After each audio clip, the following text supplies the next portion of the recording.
thank you all for coming. Thank you for taking the time and coming away from your families, from your businesses to spend time together, because this is valuable.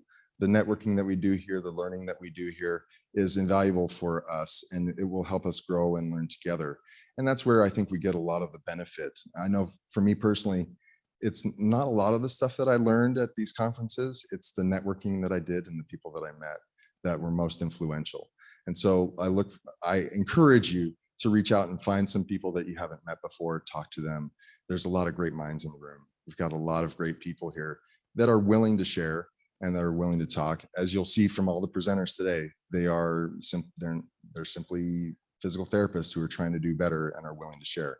And so I recommend that you do that as well in between the presentations. So in order to get started, I'll turn the time over first to our great leader, Dimitrios Kostopoulos, the president, co-founder of, or CEO and co-founder of Hands-On Diagnostics.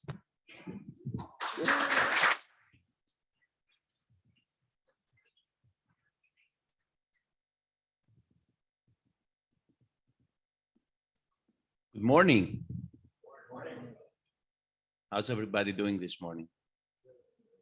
All right, excited to be in live, finally. You have my PowerPoint up there, please.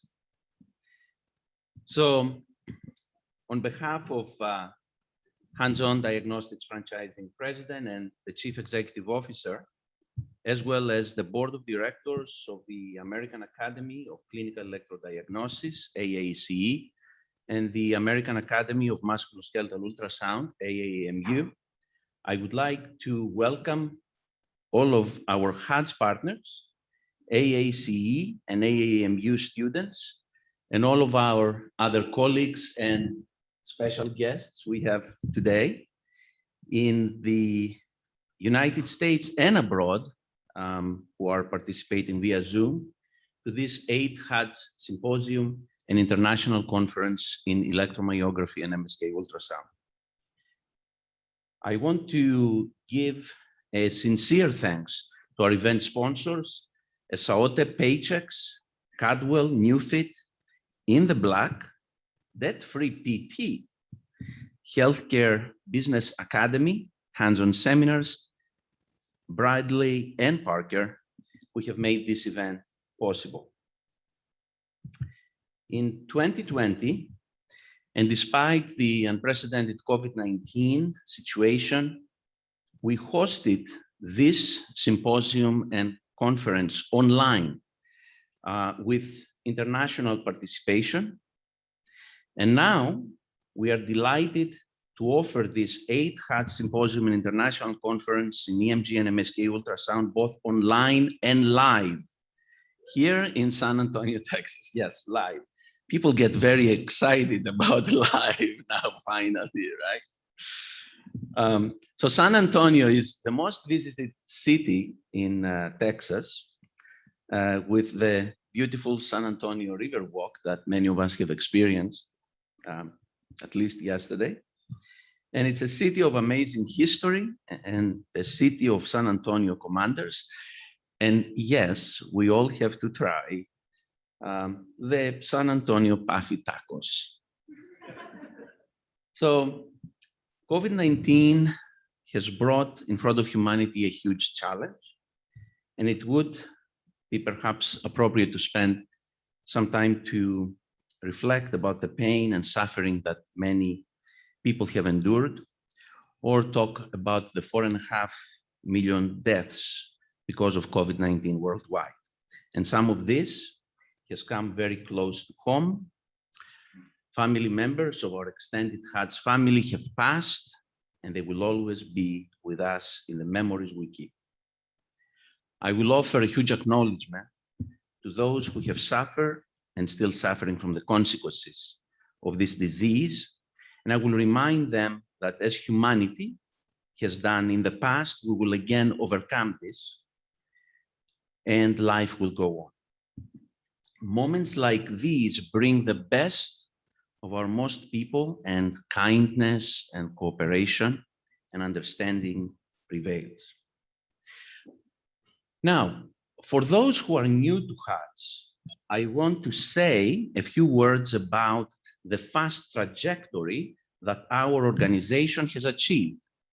HODS was established in 2014 with main purpose to advance the physical therapist as the provider of choice for electromyography and MSK diagnostic testing technologies.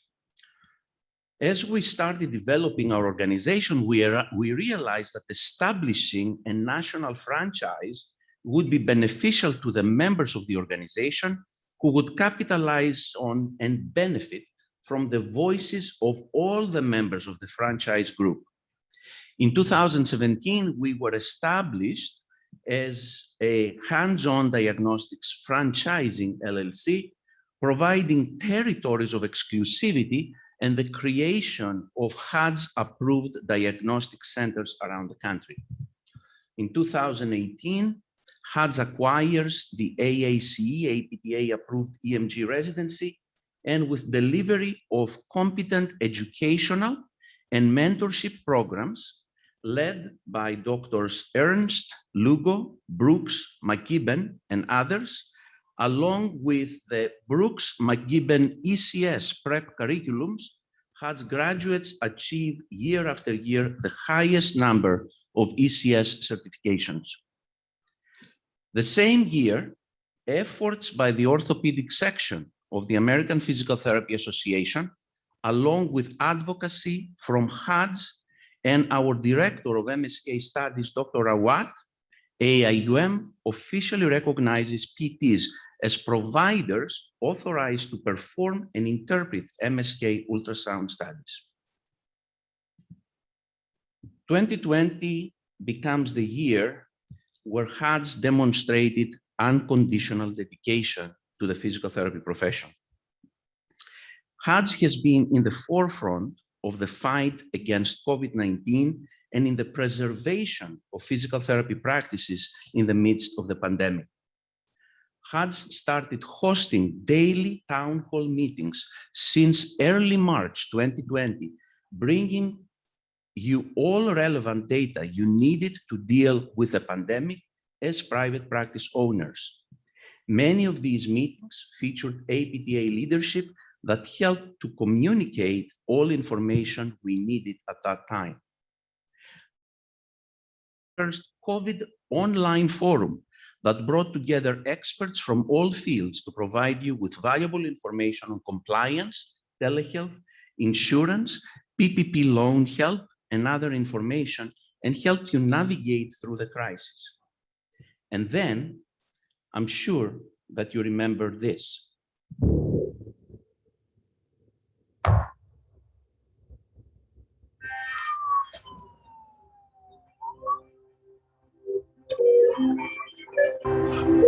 No one asked them to do it. It's their sense of duty. It's their humanity. In the front lines, saving lives. You are our heroes. And the physical therapists of our nation are standing next to you. Working together, we win.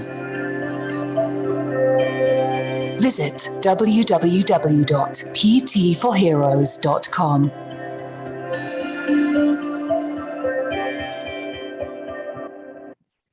HODS sponsored and funded the PT for Heroes campaign, a nationwide campaign that brought the PT, OT, and SLP professions in the front of major media organizations while helping our first responders. And then the weekly webinars, Coffee with the HODS personalities. You got to enjoy coffee with Angie, Christina, Nathan, Will, Bart, and Janine while networking with your peers and getting new ideas to help you expand your practices.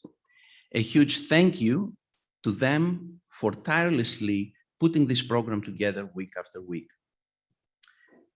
I'm truly grateful to all of you who have made time from your busy schedule to be here.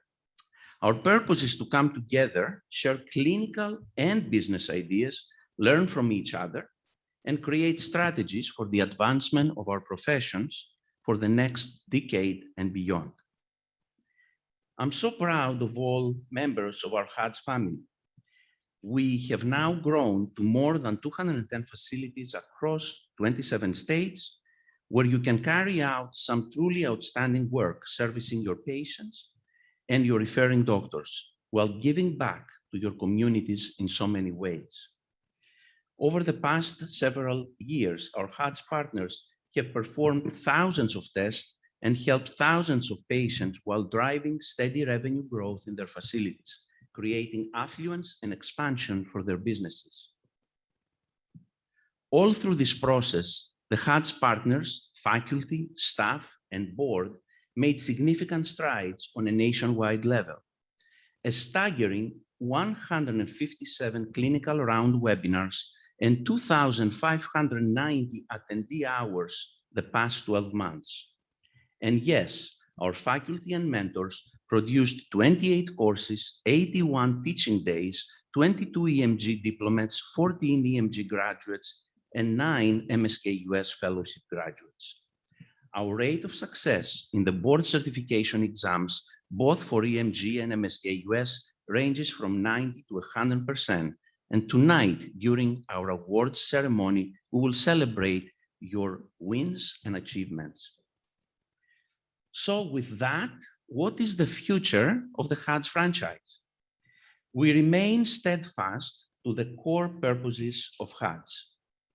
The HODS purposes and strategy closely aligns to many of the purposes of the APTA, and we work closely with APTA and ACEWM leadership to further advance the purposes of the profession.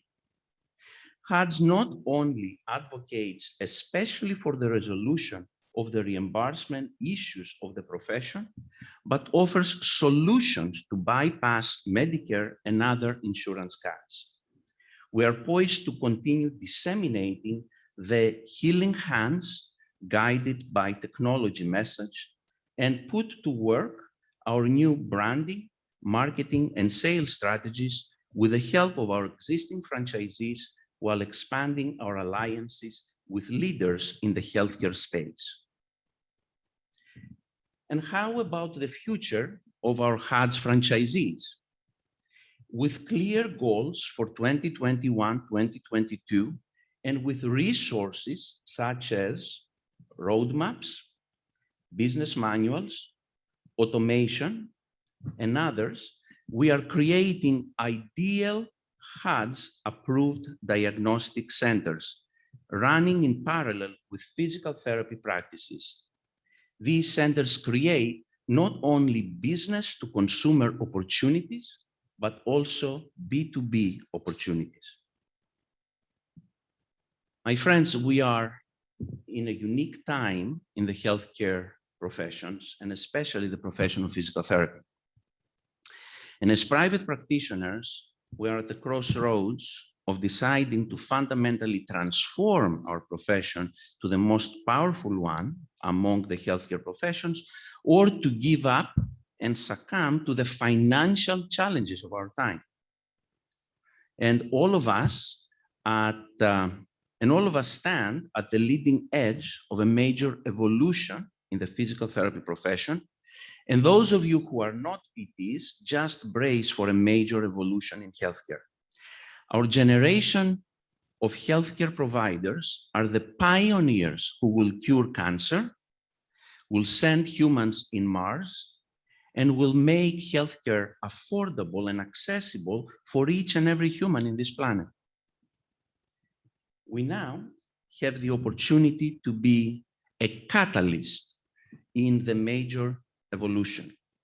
Our HODS partners, AACE, AAMU, APTA, ACEWM, and hundreds of forward-thinking organizations and healthcare professionals around the country are participating in this movement to change and bring healthcare and society to a better state.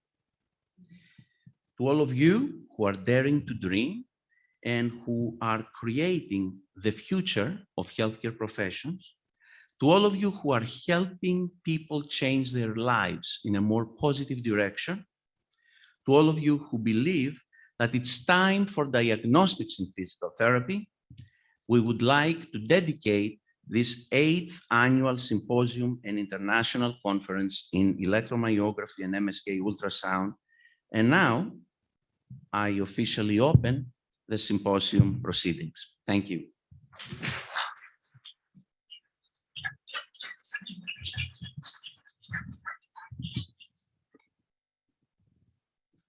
Thank you so much, Dimi.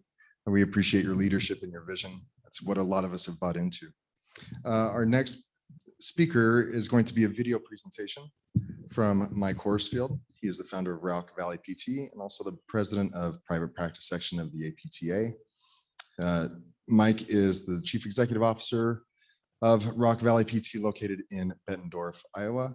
Mike received his undergraduate degree from Wartburg College and his master's degree in physical therapy and business administration from the University of Iowa. As a board certified orthopedic specialist, Mike focuses on back, foot, and ankle, hip, knee, neck, and shoulder sports related injuries. We have a video presentation from him to be started now. And actually, Mike will be with us on live Zoom this afternoon at the panel. But here is Mike. Good morning, everyone. It is with humility and a tad of FOMO that I join you this morning to provide some opening remarks while you gather in San Antonio. I hope you're having a great time. Dimi asked me to provide a little bit of an industry update and how technology might play into that role. As the CEO of Rock Valley Physical Therapy, as well as the president of the private practice section, I'm so honored to serve our 500 coworkers, as well as our 4,000 members of PPS. But today I want to speak to you as Mike Horsfield, your colleague, your peer, and share the wonderful experiences I've had in those two roles and how I see it shaping the future of our profession. A good friend, as we gathered recently, asked me the question of, Mike, what do you miss most about being a kid? And as I thought of that, I remember my time growing up in a small community in Iowa, lived on a little farm, but I was close enough to town that I could ride my bike or walk. And in the middle of town, there was a school, and on that playground of that school, there was a merry-go-round, for those of you old enough to remember merry-go-rounds. And that merry-go-round must have weighed 10,000 pounds, or at least it did to a very small kid. And I can remember our friends getting together, and it took several of us, and we would all get on the side and we would start to push that merry-go-round, and it would be so hard to get started. And then as it started to gain momentum, one of us would jump on and the others would keep pushing, and the other one would jump on and the rest of us would keep pushing until we had sufficient momentum. We would all jump on, and then we would just grab on for dear life to try to stay on that merry-go-round. That story just takes me right back to some great times. And it also reminds me of the flywheel concept from the Jim Collins book. I don't remember what a flywheel is, but it's really the same concept of using this angular momentum of how much you work hard. And once you get it going, the mass of that object just kind of keeps it going and keeps propelling the momentum forward. And I tell you that story today because I feel like that's where we are as a profession. As I was celebrating APTA's 100 years in DC last week, I was so inspired by all the work the people before us have put in and how close we are. There's still a lot of challenges, but I just believe we're at that breakthrough point, that point that if we keep pushing in the same direction, we are going to see some really amazing things happen in our profession and in our society. And why do I believe that? When I went out to APTA a few months ago and saw their new headquarters, I was in an Uber in the back, and 3030 Potomac, where the address is of the new APTA headquarters, wasn't quite in the maps yet. And so the Uber driver was having a hard time getting there. And as we came up Potomac and you saw this beautiful headquarters, He looked, he goes, "Are you going to that cool building?" And with great pride, I said, "Yes, I am." And he looked back, he goes, "You must be important." We are important. And I think that was such an amazing, such amazing revelation of we have arrived. That building speaks. We're not just PTs anymore. The humility we have as professionals is a wonderful attribute and sometimes our greatest detriment. But that building yells to us, "You've arrived," but yet we have far to go. And I hope each of you have an opportunity to go out there and experience that building sometime soon in DC. And while we gathered there that day, there was more news that made me believe the same. There was a consulting group that presented about our brand in DC. The American Physical Therapy Association has undergone a 5-year data-driven analysis of what is our brand? What do lawmakers think of physical therapists in DC? And the group that's been doing this study presented the results. And what they've shown is, again, people love physical therapists. Lawmakers love physical therapists. They kind of know what we do, but they do really love us. But what it showed is we're now getting invited to the big kids table. We've moved in our industry peers. We've gone in the past 5 years from being kind of a brand recognition of 24th to 12th. That means, again, we're come a long ways and we're real close to the momentum taking us over that. The one thing they shared with us is we need a common vision, a common statement, a common message on DC. And that's our next thing to do, is to continue to unite around that. The other reason, another reason that makes me think we've come, that the future is bright, is when you look at the amount of private equity money pouring into our profession, both in the practice side as well as in the technology side. People who could invest in any industry in the world are betting on us. I love that. I used to be threatened by that, but I've changed my mind. I look at it differently. I look at it and say, if they believe in us, why don't we believe in our future? And so I love it. I love when I continue to see investment in our profession. Although I'm a big advocate of the small practice and the legacy model of what we do as a profession, I love the fact that people that could invest in any industry is investing in us. The other thing that makes me really excited that I've got to see in my private practice role is that the amount of collaboration that is happening. I'm seeing a lot less finger pointing between sections and chapters of it's their fault or our fault. And we're saying, how can we solve this together? This is especially true when it comes to the things that are most important to us in running our businesses, which has to do with payment and administrative burden. We must continue to find a way to make it easier for us to take better care of more people. And I'm seeing that happen. And that is where I see the role of technology as we move forward. Out at the Centennial celebrations, I had the opportunity to attend two premier lectures, one by Tim Flynn on the Maley lecture and Colleen Kilgan on the Mary McMillan lecture.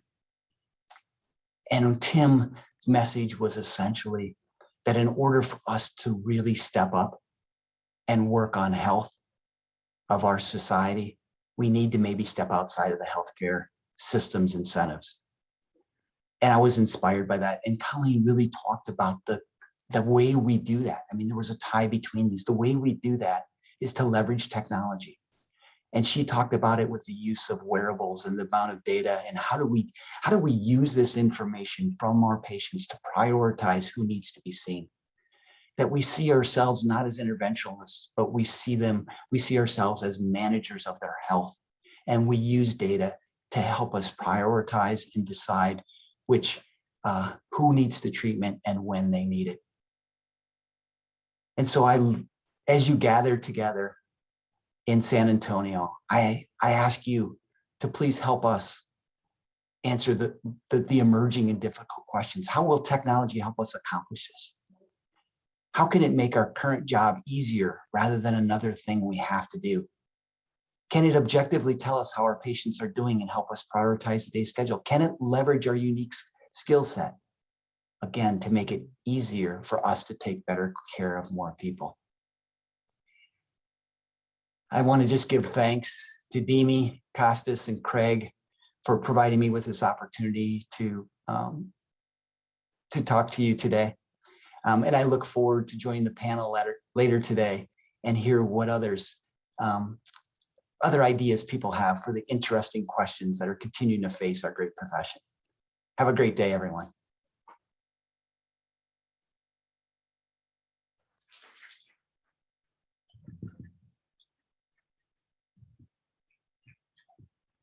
That was great. Thanks for setting that up. Our next speaker is Dr. Quinn Millington. He is the chairman of Electrodiagnostic Special Interest Group at ACEWM. Quinn is the owner and CEO of EMG Solutions, and throughout his career, Quinn has managed and performed services in the hospital, industrial long-term care, outpatient, and sports medicine environments. He has provided operational oversight for clinics throughout the Southeast. His focus is clinical practice on endurance athletes, manual therapy of the spine, and electroneuromyography. Quinn has been performing electrodiagnostic testing since 1992 and is board certified in clinical electrophysiology and orthopedics, although he continues to work with endurance athletes by request. Quinn has focused his clinical practice on electrodiagnostic testing since 2012. He's also presented on orthopedic physical therapy and anatomy and clinical electroneuromyography at CSM and as a guest lecturer at Alabama State University, Samford University, the University of Alabama at Birmingham, and Auburn University, Montgomery. He is a member of the American Physical Therapy Association and Alabama Physical Therapy Association and currently serves as the chair of Clinical Electrophysiology Special Interest Group within ACEWM. Quinn has also served the profession as a member of the Alabama APTA Governmental Affairs Board. Quinn is also a partner in a retail store specializing in biking, running, swimming, and triathlons. He provides detailed gait analysis of runners and bike fitting using the latest in video analysis and biomechanics. Dr. Quinn Millington has done a lot. It sounds like we'll turn the time over to him. Let's just get on with it. That's just way too much. There's a lot of If stuff. I'd known that was going to be read somewhere, we would have not been that long. I told my assistant, I said, just send something out there. And she did. And it was way too much. First things first, roll Tide. Oh, okay, fine. War Eagle. I had to do something to get you fired up today. Thank you, Dimi. And I know a lot of you, and thank you for being here. I want to put a little plug in on behalf of the Special Interest Group. We're small. We need more of you participating with us. And I'm going to just give you a quick example of why this matters. A year ago, there was some legislation that was introduced, and this legislation had the potential to really impact what many of us are doing with electrodiagnostic testing. We were made aware of it on the evening before Thanksgiving. So Wednesday afternoon, about 4 o'clock, I get this email, and it was a flurry of activity. Justin Elliott, I think, joined you yesterday remotely. And he and I were going back and forth on the phone until late that night as we were working on a response back to the AANEM who had initiated this legislation. What you should know is this. Number one, they were working tirelessly for really a small group, but we're still part of the APTA and they take it very seriously. And the net effect was that legislation was halted. Everybody knew it was not going forward unless it had the support of the APTA, period. So I want you to know that we do want you to participate. We want you to be members. We want your money. No, we do need that because there are legal battles and we have to pay for it. I think it's important. A lot of us who are practicing today, I think need to recognize that there was a core group of individuals 20 and 25 and 15 years ago who were spending their own money, and they paved this path And I just looked up and I think I see John Palazzo sitting back there. Is that you, John? I can't see that far. I can't tell. Looked like John, but maybe not. These individuals spent their own resources fighting legal battles, and we are the recipients, beneficiaries of a lot of time and money spent. In order for us to continue that effort, it's important that you participate. We want your participation. I have a group of neurologists in Montgomery where I practice who don't like me. And they have done everything they can to stop the effort. They have sent letters to the medical community stating that it is the practice of medicine and that it is illegal. And so that didn't work. And so they went to the legislature and wanted to introduce additional legislation that would have stopped it. And that didn't work. And all of the results were powered by what the APTA had been building and developing. We piggybacked. They had already prepared all this material, and we carried it into these legislative fight with us. And we were able to easily knock it out. Rick McKibben is sitting back there, and Rick was sitting there with me that day, and neurologists presented their case, and they took way too much time. And we stood up, and within just a few minutes, I think that it was over as we were able to present a case that basically killed that legislation in the state of Alabama.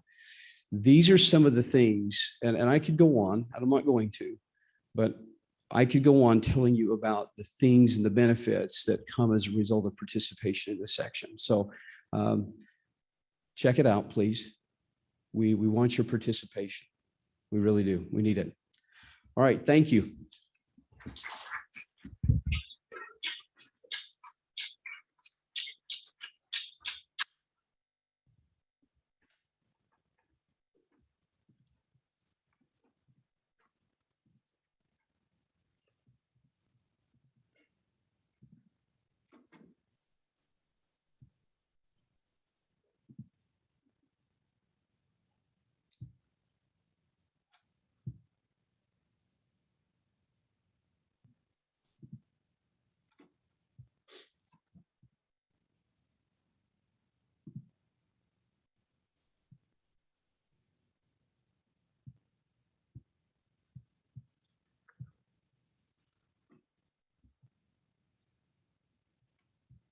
No.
Apologies, All just give us a right. moment.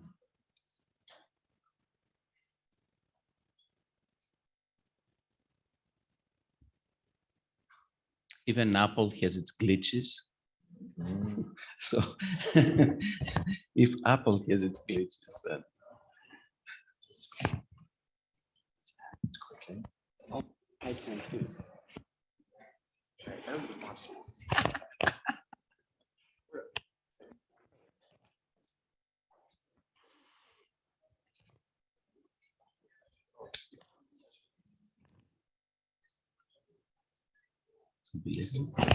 Yeah.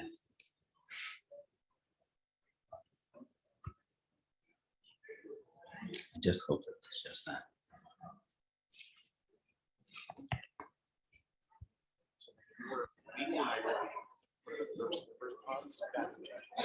Oh, wow.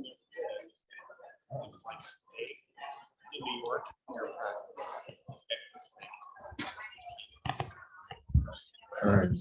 Thank you for putting that together, Dimi. That's awesome. All right. Yeah, I love seeing the timeline. All right. So our keynote address is Dr. Heidi Jannenga, co-founder and chief clinical officer of WebPT. We're really excited to have her speak to us this morning. As the chief clinical officer at WebPT, Heidi leads product vision, branding efforts, and company culture. And after recognizing the need for a more sophisticated industry-specific EMR platform, Heidi co-founded WebPT in 2008.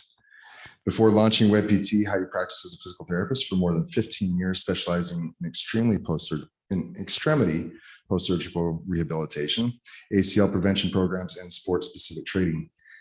Today, Heidi is an active member of the sports and private practice sections of the APTA and an advocate for independent rehab therapy businesses. Additionally, she speaks as a subject matter expert at industry conferences and events, leveraging her platform to promote the importance of women in leadership, company culture, and overall business acumen for rehab therapy professionals. Now I'll turn the time over to Dr. Heidi Jannenga.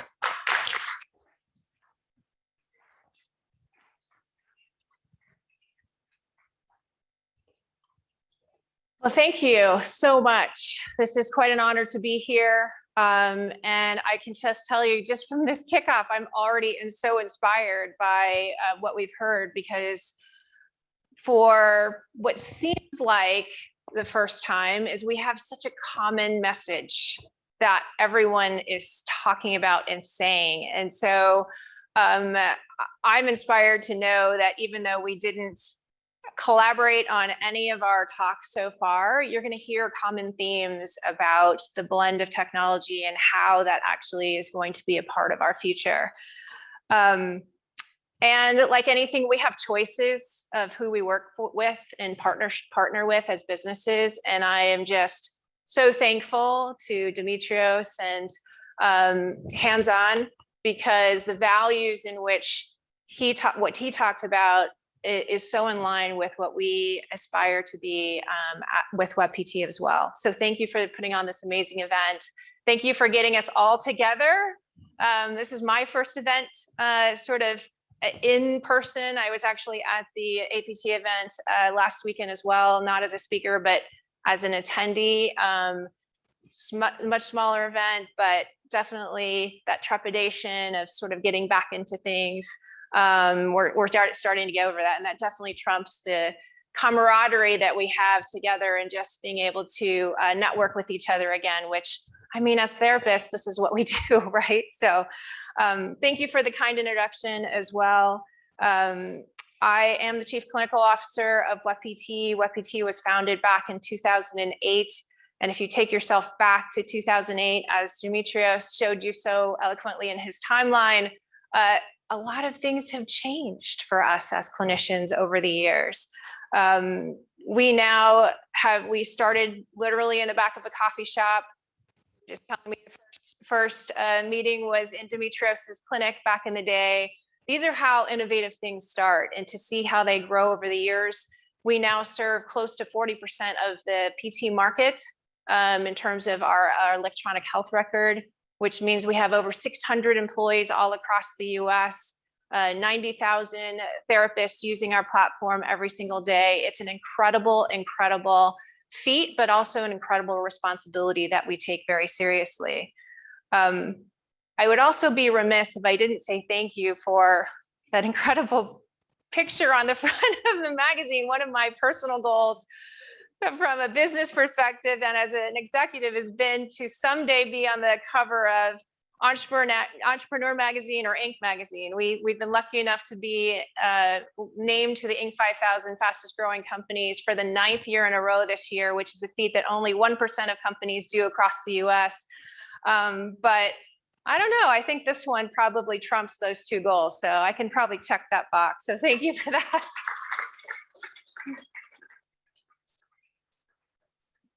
So I agree with Mike Horsfield. We are at a pivotal time in our industry. And in the world of healthcare, digitization is everything. And this is especially true for us in the PT sector.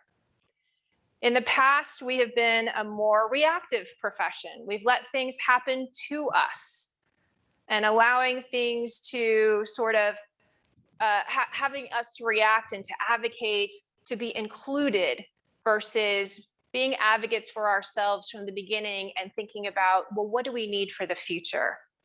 And so now more than ever, PT practice leaders must turn their attention to more than just patient care if we're going to thrive in this new age. It's time for us to refocus on the future and reimagine what business success looks like in this new normal. And technology will absolutely play a critical role in this. But to gain a deeper understanding of where we are headed, we must first understand a little bit about where we've been. And I have to remember I have to do my own slides. So this might be a little hard to believe, but as we do take ourselves back 10 plus years, when we first started WebPT, 80% of therapists were documenting on pen and paper. That was one of the emphases of actually starting WebPT, was because I was spending a lot of money, a lot of my P&L responsibility was on dictation and transcription costs. And so you think about what else has changed. Think about the size of your cell phone, even the fact that we've had cell phones, the number of apps that you use, and even, again, hard to believe, but online banking was just starting to become a normal for us back then. So the antiquated system of transcription and dictation is no longer, and now everything is what we do comes in the form of digitization. Now today, more than 85% of therapists are using some sort of digital documentation platform or electronic health record. And I've personally come to realize over these last few years is that every company, regardless of what industry you're in, is essentially a technology company. You think about a restaurant, right? You go into a restaurant, their point of service, you're ordering now sometimes on an iPad, especially it's been significantly accelerated over this last 18 months with COVID and the pandemic.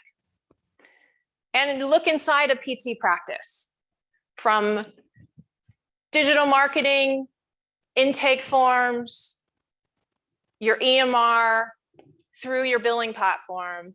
Everything today can happen through a screen. That's not my meeting. Snooze. Yeah. And so this connection to technology keeps deepening year after year.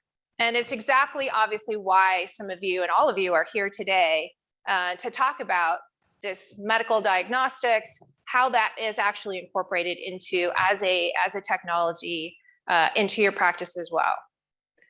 Now let's take the past year and a half, for example. The pandemic ensuing lockdown drastically changed our PT approach to clinical care with the use of technology and pushing new tools to the forefront that made it possible for us to maintain our business continuity. Telehealth is a great example of how that technology has recently transformed the PT landscape and helped clinics keep the lights on, which was an incredibly challenging year for many of you.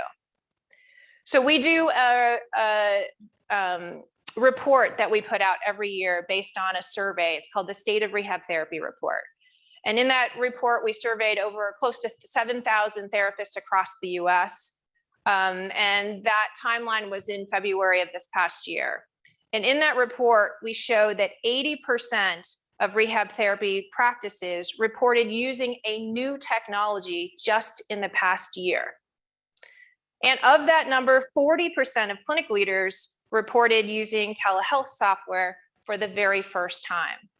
Now, many of us know that we didn't have access to telehealth as a deemed provider for telehealth, but that changed obviously through this last year.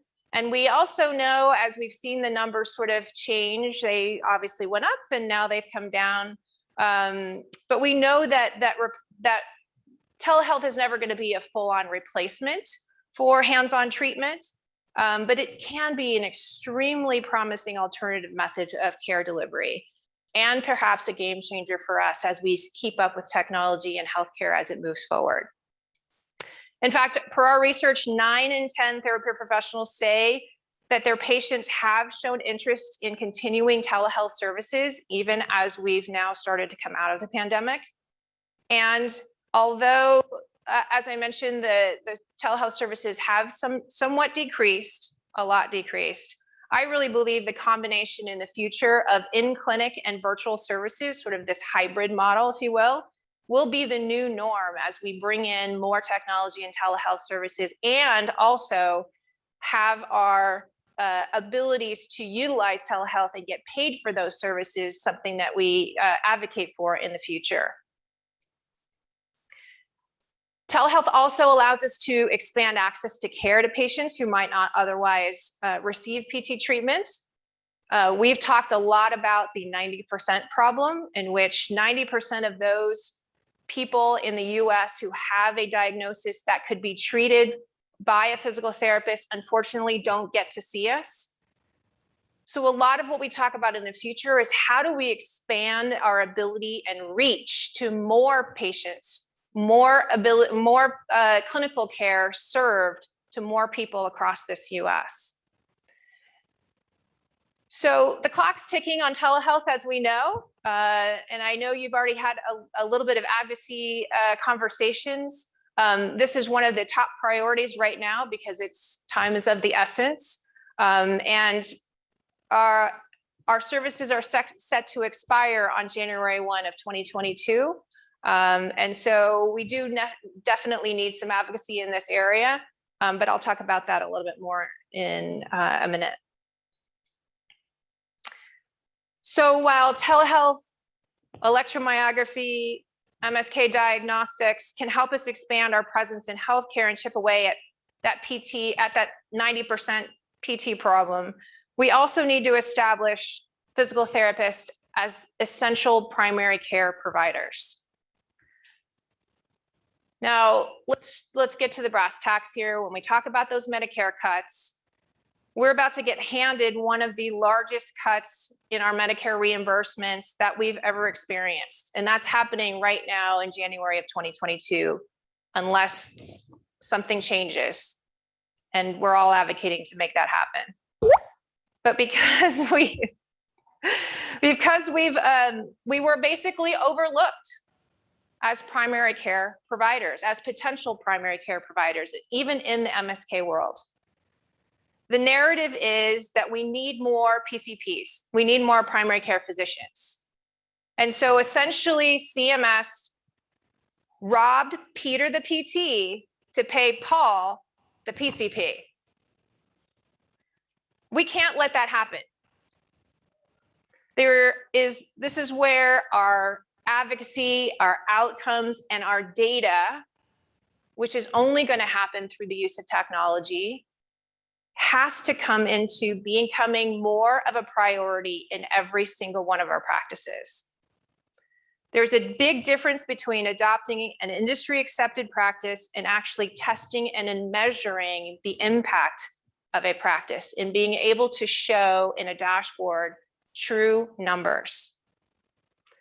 Now, this is the sort of data tracking that we need as a PT industry, and I know we're all striving for it. Insurance companies will continue to devalue and deprioritize because let's face it, they have a lot of data and a lot of their decision-making is based on the data that they have.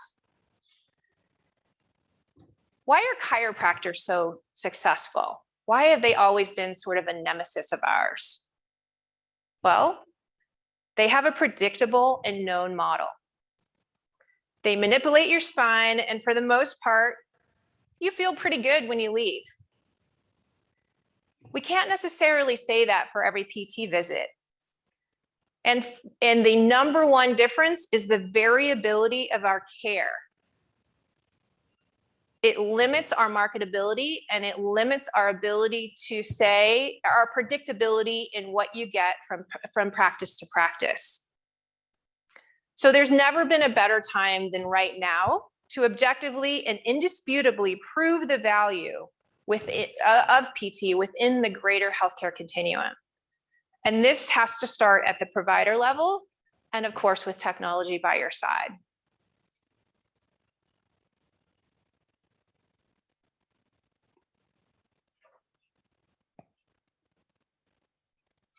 So as the past year has gone by, the importance of business resilience and continuity is more apparent than ever. And if we want to expand our reach, we need to ensure that we have a strong future and prosperity in the PT industry, of course, first and foremost. I am extremely bullish, as you heard Mike was extremely bullish on our future as physical therapists and our place in the overall healthcare continuum. And as such, clinics must focus on building up their business best practices, part of what you're learning this week or this weekend, including patient engagement, referrals, outcomes data, operational efficiency, staff resourcing, and of course, industry workforce diversity. Now, perhaps more than ever before, your approach to marketing will dictate the success of your practice moving forward. And I don't mean bringing more donuts to your referring physician. The fallout from the pandemic has sent shockwaves through our economy. So the competition to win over customers, and I call them customers, your potential patients, we need to think of them as such, may be steep, especially in health and wellness businesses as they start come roaring back.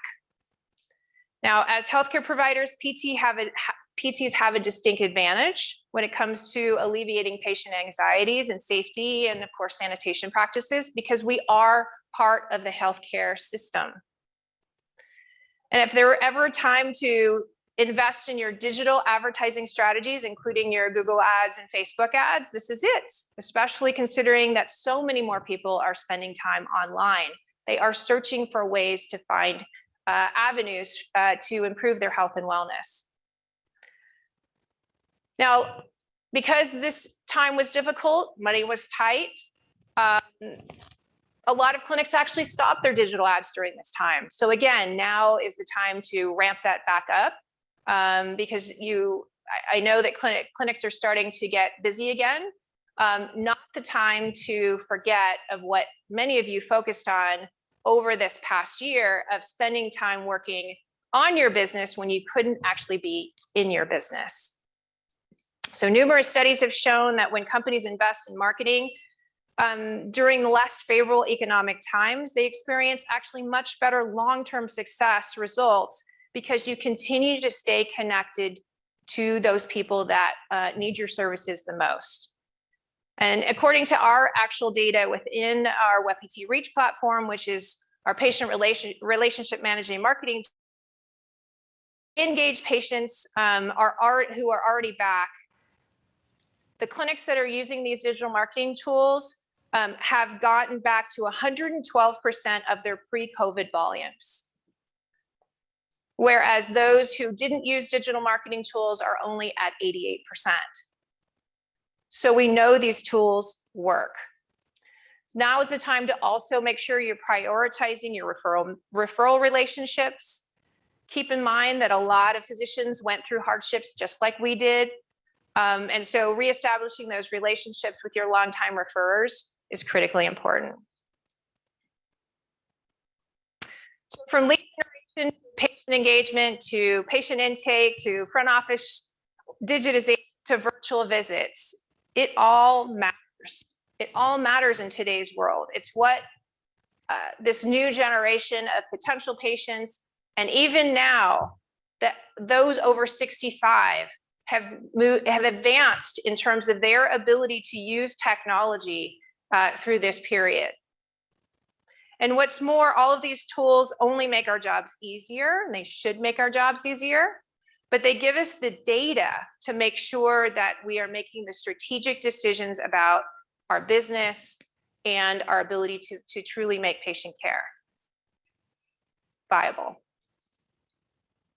Now, while there are many wonderful pieces of technology and equipment that aim to help rehab therapists, not all tech, of course, is created equal.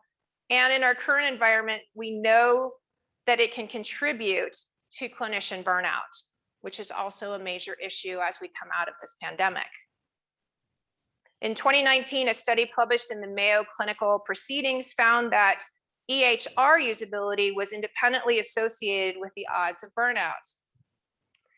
Even after adjusting for age, gender, medical specialty, practice setting, and hours worked, the study found on a 0 to 100 scale of usability, the higher the better, every 1 point boost in EHR usability was linked to 3% lower odds in clinician burnout.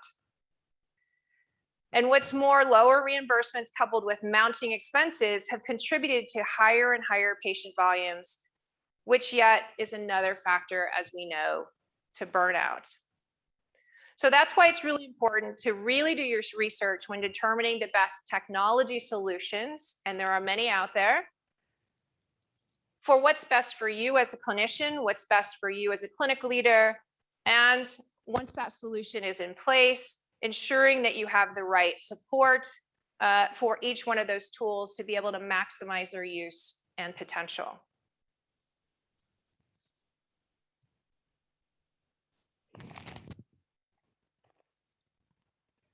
Missing some words up there. It's supposed to say strengthening PT's value proposition. So most rehab therapists will tell you the services they provide are more valuable than anyone else's. Anecdotally, we know that in practice, that every day we interact with our patients. And unfortunately, that's also precisely the problem, because not no one, but very few of us, very few people, even though that number is significantly improving, truly understands the value of physical therapy and also who we are as physical therapists. So as we think about how do we improve this, data tracking, outcomes tracking are all things that we need to consider and prioritize. And to fully capitalize on the opportunities ahead, physical therapists absolutely must harness the power of data to claim our seat at the healthcare table. One of our biggest pain points in our industry is that we often get overlooked. And collecting some of these patient-related outcome data is not only crucial, but it is empowering to us to have this data behind us as providers, and to also connect with our patients and especially payers. Not only that, I always like to bring it back to the 90% problem, right? This really helps to go beyond that reach of the 10% of people that we are already serving today and fighting over as we continue to grow as a profession and industry. This puts us at a slight disadvantage when discovering solutions to ways that we can expand our access to care and hopefully whittle away at that 90% problem.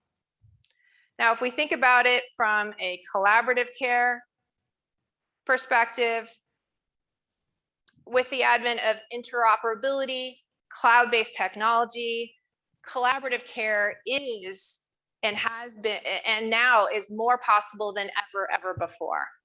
Interoperability is truly the future of healthcare. And when systems talk to each other, it reduces errors and fosters true patient-centered care, which means better results in terms of cost savings as well as patient outcomes. So there are also some non-traditional approaches that we should think about. Last year, businesses across the country were forced to reinvent themselves practically overnight to meet the new demands of the virus-laden world. And that rapid change was a burden for many clinics and businesses overall. But the widespread drive to innovate and adapt radically changed some of those aspects in our industry. And we're reminded that sometimes there is opportunity in crisis. And in fact, many clinics realize that leaning into new operational strategies, like modifying schedule practices to incorporate previously unleveraged services like telehealth or mobile visits, offered a new unique value proposition to patients, and also empowered teams to conduct more appointments and within less clinical space overall. Now, this has been proven very well to work in the military, where physical therapists have much more autonomy and can send out for different tests like MRIs, electromyography, things that we are advocating for today are already being done and tested very positively within the military. And so taking a page out of their playbook and allowing us to have more autonomy only makes sense, especially now, again, as we have a crisis in healthcare in terms of providers needed to serve the patient load and patient volumes that are existing. Now, diversifying the workplace is also critically important and obviously has risen in attention and priority over the last year. And if we really want to have strong teams, research over research over research will show you that representation of diversity is increasingly important to maximize the potential of your team. And in creating a strong PT industry and establishing PT as a primary care provider means that we need to take a hard look at diversity in our industry. And as we take a hard look at that, we pretty much suck at this. When you compare our demographic survey numbers to that of the Census Bureau, it's extremely clear that we have diversity gaps in our rehab therapy industry, especially in regards to representation of Black and Hispanic therapy professionals. Now, there's a number of reasons that we can point to with regard to why this is happening. Whether it's, starts at the academic level, cost of education, a huge one, but also, just nefarious effects of unconscious bias within ourselves and within our practices. But whatever the case, this is a high priority item now. If you haven't paid attention to the American Physical Therapy House of Delegates, they did come out this past week to proclaim as a House of Delegates that we are now an anti-racist profession. It's a strong, bold statement that may be abrasive to some, but at least starts a conversation about this real issue of diversity in our profession. Now, I'd be remiss if I didn't talk also about just in terms of leadership within our profession, especially if you think about it from a private practice sector. Although women represent 68% of the industry, they only hold less than 40% of C-level executive positions. Now, that has significantly improved over the last 5 years, which I'm very happy about. But even within those C-levels, where we think about it from a racial diversity perspective, only 8.2% identify as non-white. So intentional prioritization and leadership at both the academic and industry level, and most importantly, even at the individual level, is the only way that we're truly going to affect change in this area. And obviously there's strong momentum and it just needs to be sustained and not just let go because the next shiny item comes up in terms of our advocacy and where we place our priorities. And then sort of the final area that I want to talk about is a new kind of PT advocacy. Advocacy is not new to our profession. It feels like every year we are fighting. Obviously, this is also part of the burnout, in my opinion, of we seem to be, and it was really great that Mike talked about the progress that has been made, because sometimes you feel like you're on this wheel that actually you never get off of. Unlike the Ferris wheel example where it seems fun, sometimes that wheel cannot seem so fun and you're getting sick. a lot of things that I've talked about, you know, might also feel like they're a little bit out of control, but they're really not. Mike outlined that great, and I love the alignment again of our talks today. And that means really for the change and how we think about the future is more importantly coming together as a profession regardless of specialty. And granted, there are areas like Quinn talked about that are very specific to certain specialties and types of therapy that are needed to be done. But when we think about cuts to our reimbursement, that doesn't matter whether you are a pelvic health, electro specific physical therapist. That happens to all of us. And so coming together as a profession now more than ever is critically important. And to take action to fight against legislation that benefits our profession as a whole, physical therapists have to have this common message and common voice. And I'm really excited that we're finally getting to that point from the American Physical Therapy Association, from others like the APTQI, and other specialty groups that are coming together to craft that common voice. Now we have come a long way, and there's still, you know, much to be done, much to get out of that silo of narrative that we're just a commodity, that we're dependent on doctors' referrals, and those flawed perceptions of who we are as professionals. Unfortunately, rehab therapists now have a lot of powerful data.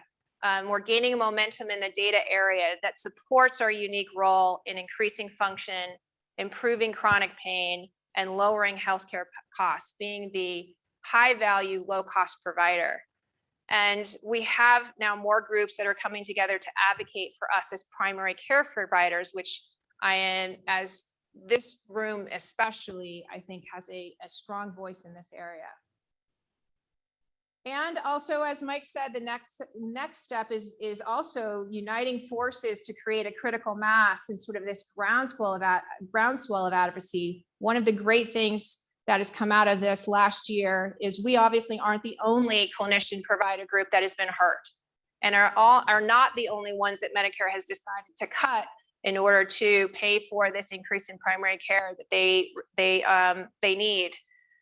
And so today it's about linking arm with those who may have been thought as competitors in the past to come up with a common vision and common values, in which we call cooperation, right? To all strive towards a common goal and having even stronger voice as we think about pulling all of those voices together.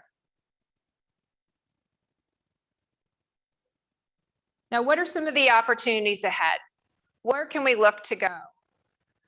Our challenges and our goals are obviously very big and very broad.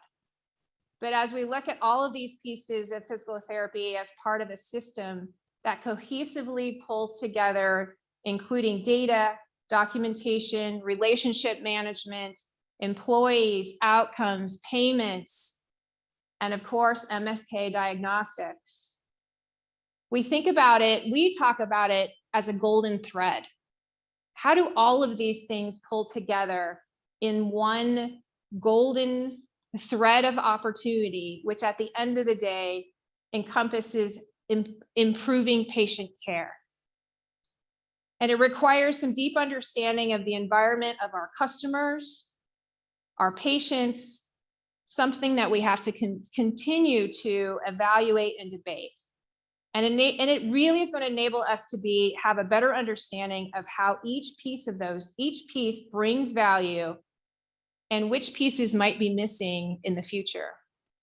So with this knowledge, we're able to create meaningful technological solutions that truly empower us as therapists, excite our teams within our clinics, and also fuel your companies as a whole.